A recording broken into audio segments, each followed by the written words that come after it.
इस कार्यक्रम के पुण्यार्चक हैं श्रीमती माया जैन, पुत्र श्रीमान नितिन कुमार जैन, पुत्र वधू श्रीमती मोनिका जैन, कुमारी मिष्टी जैन, कुमारी धरा जैन, नाना नानी श्रीमती सुलोचना भगवान दास जैन, टीकमगढ़ दादा दादी श्रीमान दया चंद्र, हीराबाई, सुपुत्र श्रीमान संजय रजनी जैन, बेटा श्रेयस, बेटी अदिति जैन, समस्त जैन परिवार सागर मध्य प्रदेश, श्रीमती नंदा चंद्र कुमार जैन सोनी, श्रीमती मयूरी गौरव जैन सोनी, सौरभ जैन सोनी, ओजस्व जैन, प्रतिष्ठान विशुद्ध drug and surgical, Ashok Nagar विशुद्ध drug and surgical Guna, Vantara fashion आशीर्वाद हॉस्पिटल रोड गुना मध्य प्रदेश, एडवोकेट श्री वीरेंद्र कुमार जी कठरिया एवं श्रीमती कुसुम, राजकुमारी, पुष्पा, मंजू, सीमा, उषा, भूना, वंदना एवं समस्त कठरिया परिवार कुरवाई मध्य प्रदेश। किसके बाद क्या लेना, किसके बाद क्या खाना, इस तरह का यदि तुम्हारे लिए ज्ञान हो, विहार उसी जगह करना चाहिए जहां पर साधु संतों का समागम हमेशा होता रहा हो। ऐसे इलाके में नहीं जाना चाहिए जहां साधु संतों का कोई वातावरण ठीक ना हो और वहां पर रहने से कोई वातावरण गंदा हो जाए। ऐसे स्थान पर विहार नहीं करना चाहिए।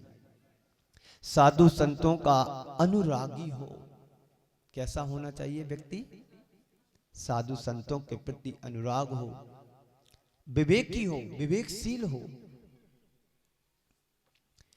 कृतज्ञता बना रहे, हमेशा अपने प्रति किए गए उपकार और उपकारी को स्मरण रखे कि सामने वाले ने हमारे प्रति कितना अच्छा काम किया है। विषम परिस्थितियों में सामने वाले ने मेरा साथ दिया है, अर्थ के अभाव होने के बावजूद भी अपना अर्थ और दे दिया और यही भी कहा कि जरूरत पड़े तो और मेरे पास चले आना और जब तुम्हारे पास पर्याप्त हो जाए तब मेरा चुका देना, चुकाने की गड़बड़ी नहीं करना। ऐसे कृतज्ञ व्यक्ति के लिए हमेशा स्मरण बनाए रखना चाहिए और धर्म की कथा को हमेशा सुनने के लिए तत्पर रहना चाहिए। उसका मन दया से भींगा हो, करुणा से सहित हो, दीन दुखी जीवों के प्रति हृदय में निरंतर करुणा बरसती रहना चाहिए। और अंतिम है पाप से भीति रहे, भीति रखने वाला हो। तो ऐसा ग्रस्त ही धर्म को धारण करने के योग्य होता है। ये गुण जिसके जीवन में आ गए समझ लेना वह ग्रस्त नहीं, सदग्रस्त की श्रेणी में आ गया। वह मानव नहीं, एक आदर्श मानव की कोटि में आ जाता है। उसका जीवन सामान्य जीवन नहीं होता है, उसका जीवन तो एक आदर्श जीवन बन जाता है। एक साधारण व्यक्ति नहीं, उसके अंदर असाधारण क्षमता प्रकट हो जाती है। ये सब कैसे होता है? जब तुम इन 15 बातों को समझोगे, सुनोगे, पढ़ोगे तो हम अपने जीवन में सारी चीजें प्रकट कर सकते हैं। हम अपने जीवन को आदर्श जीवन बना सकते हैं। यद्यपि इन मानवीय आदर्शों को आत्मसात कर लें तब। आज मुझे आपसे चर्चा करनी है पहले गुण की, वह है न्यायोपात धनम, यानी न्याय पूर्वक किया अर्जित किया जाने वाला धन। वकील साहब सुन रहे होंगे जहां भी हो कि धन कैसे कमाना है। एक व्यापारी है, सुबह से शाम तक झूठ बोलता है। एक वकील है, न्याय दिलाने के लिए अपना पक्ष मजबूत रखता है और उसी की दम पर वो व्यक्ति अपनी सफलतम कार्यों में सफलता को प्राप्त कर सकता है। गृहस्थ के लिए धन की आवश्यकता होती है, सबको पता है। आप घर से निकलते नहीं और धन की आवश्यकता पड़ जाती है। बाजार में जाते सब्जी खरीदने के लिए 150-200 रुपए की सब्जी एक टाइम की आती है।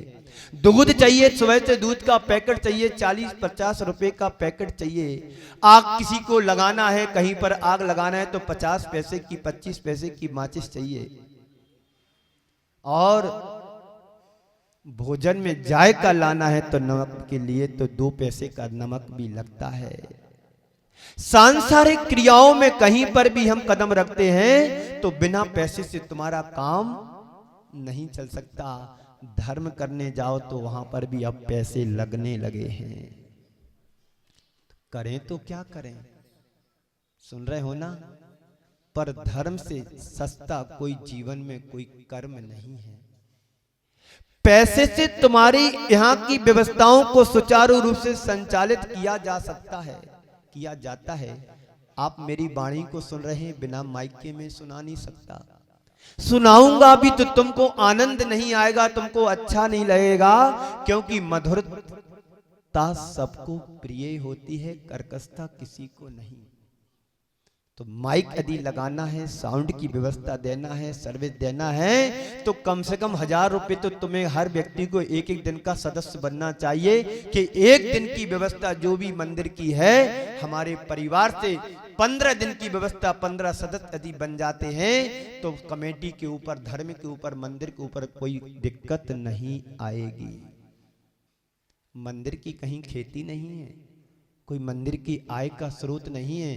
तुम दान दोगे तो मंदिर की व्यवस्था बनी रहेगी, और जिस दिन तुम दान देना बंद कर दोगे, ना यहाँ लाइट रहेगी, ना जल व्यवस्था रहेगी, ना यहाँ पर माली रहेगा, ना सफाई होगी, मात्र यहाँ पर कबूतर आकर के अपना घर बना लेंगे। तो क्या हम ऐसा 30-40 घर इस मंदिर से जुड़े हैं, तो क्या एक दिन का खर्च हम अपने मंदिर के लिए नहीं दे सकते हैं? 30 परिवार 30 दिन की व्यवस्था संभाल सकते हैं, तो मंदिर का धर्म फ्री हो जाएगा, और जो तुम यहाँ पर धर्म आराधना करोगे उसका आनंद से भर जाओगे। बोलो, क्या ऐसा नहीं कर सकते हैं? 4 घर में बेटे हैं तो 4 बिजनेस करा देते हैं। अब बेटे बड़े हो गए हैं, सियाने समाने हो गए हैं, अलग अलग धंधा करा देते हैं, अलग अलग मकान बना देते हैं, जहां पर सिर्फ पाप और पाप का ही आश्रय होना है। कभी ये नहीं सोचा कि 4 बच्चे हैं तो 4 दिन की व्यवस्था हम संभाल लेंगे। तो गृहस्थ के लिए धन की आवश्यकता है, साधु जीवन बिना धन के चल जाता है। उसी की उसमें उसकी शोभा होती है, उसे किसी चीज की आवश्यकता पड़ती है, और रहती वैसे नहीं, यदि पड़ती भी है तो जिसके बिना उसका निर्वाह ना हो सके, और भोजन पानी की हम लोगों को आवश्यकता पड़ती है, तो आप जैसी समाज में जाकर के हम लोगों को पर्याप्त मिल जाता है। अभी तो ऐसा कहीं हुआ नहीं है साधु को उस नगर से भूखा जाना पड़े। यदि ऐसा आ भी सकता है तो समझ लेना कि पंचम काल का अंतिम दिन आ गया है। वो राजा कलगी उस दिन टैक्स मांगता है साधु से। साधु के पास टैक्स देने के लिए होता क्या है, तो हाथ का प्रथम ग्रास दे देते हैं और अंतराय समझ करके बैठ जाते हैं। सामायिक में ध्यान में और ध्यान लगाते हैं अवधि ज्ञान के माध्यम से। कहते हैं आज का दिन पंचम काल का अंतिम दिन है। अग्नि समाप्त हो जाती है, सूर्य का अस्त हो जाता है। ये दोनों चीजें जब चली जाती हैं तो पंचम काल का भी अंत हो जाता है। लेकिन आप ग्रस्त दूसरे के घर जाकर के पेट नहीं भर सकते हैं। आपका पड़ोसी एक दिन तुम्हें खिला देगा बड़े आदर और सत्कार के साथ, दूसरे दिन कहेगा भाई साहब अपनी व्यवस्था आप देख लो। जब भारत से विदेश गांधी जी गए, भारत से विदेश गांधी जी जब भारत से बाहर जब गांधी जी विदेश गए तो एक देश में जाकर के, वो देश का नाम याद मुझे नहीं आ रहा, हो सकता साउथ अफ्रीका में कौन सा वो देश है, लंदन नहीं, जो भी है, तो वहां पर गए। गांधी जी के परिधान और उनके व्यवहार से प्रभावित होकर के एक पादरी प्रभावित हो गया।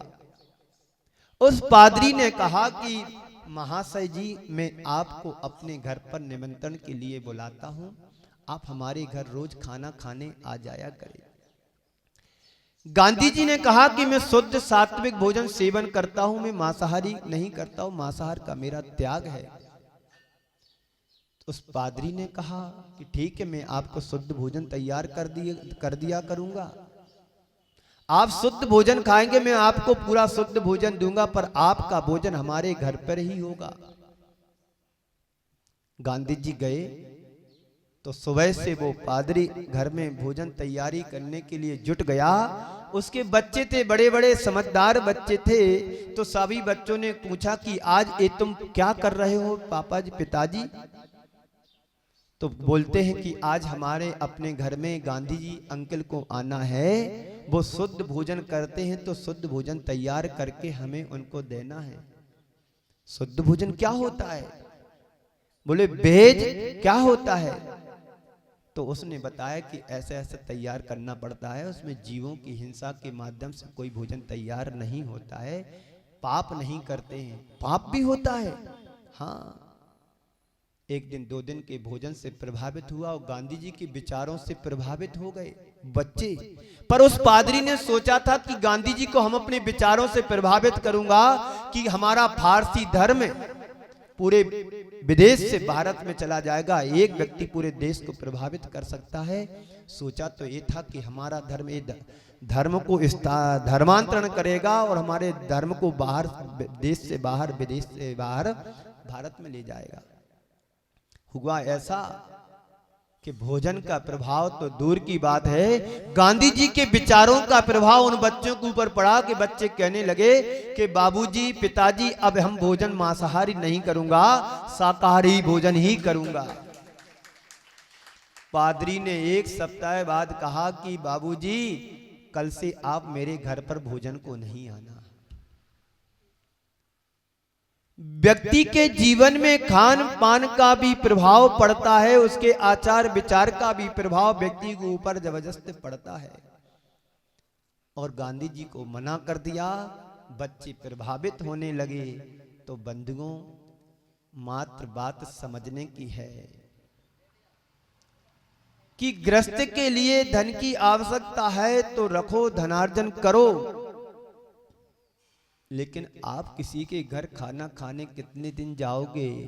1 दिन, 2 दिन, 3 दिन, बस, इससे ज्यादा कोई नहीं खिलाएगा। तो इसलिए गृहस्थ के लिए धन की आवश्यकता होती है, इसलिए धन को धनार्जन करो। पर उन्होंने एक शर्त भी रखी है, न्यायोपात धनो, अर्थात तुम्हारा धन न्याय से अर्जित होना चाहिए, अन्याय अनीति से नहीं। धन कमाओ, इतना कमाओ जितने से तुम्हारी आवश्यकताओं की पूर्ति हो सके, अन्याय अनीति से नहीं और अनावश्यक भी नहीं। जोड़ते हैं और एक दिन छोड़ करके चले जाते हो। बोलो, तुम्हारे पिताजी कितना तुम्हें देकर के गए? जितना तुम्हें देकर के गए उसमें तुमने घटाया है कि बढ़ाया है? बोलो, हिसाब लगाना आज जाकर के। सबका रिजल्ट यही आएगा कि जितना हमारे पूर्वज मुझे देकर के गए उसमें मैंने बढ़ाया है, घटाया नहीं। सभी के जीवन का यही रिजल्ट है। तो तुम्हारे द्वारा जो न्याय और नीति से अर्जित जो धन है होना चाहिए, अन्याय अनीति से नहीं। पर संत कहते धन की प्राप्ति न्याय और नीति से ही होना चाहिए। आपको यह लगता है कि हम न्याय और नीति का अनुसरण करेंगे तो धन दौलत पैसे कैसे इकट्ठा कर पाएंगे? बात सच है।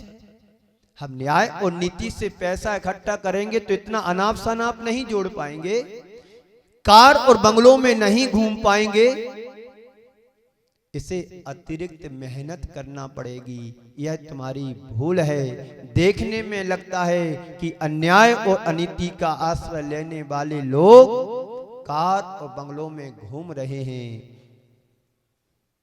कैसे मेंटेन करते हैं? संत कहते हैं तुम्हारी भूल है।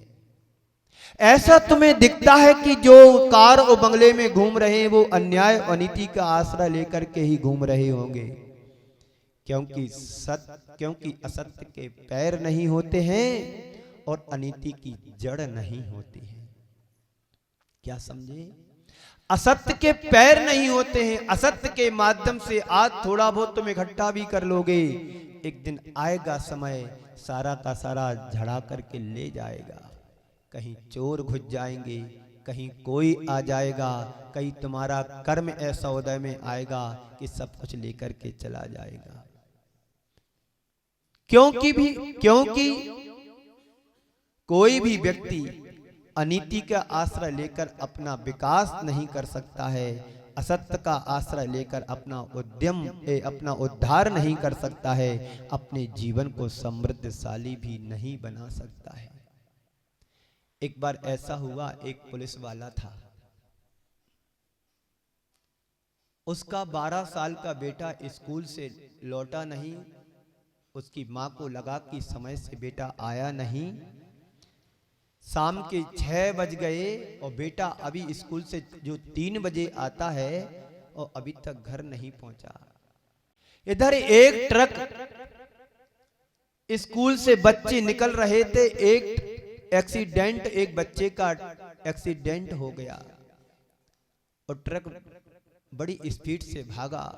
मालूम पड़ा पुलिस चौकी में कि किसी बच्चे का एक्सीडेंट हो गया, तो पुलिस वाले को समाचार मिला कि जाओ उस ट्रक वाले को पकड़ो। समझ रहे ना?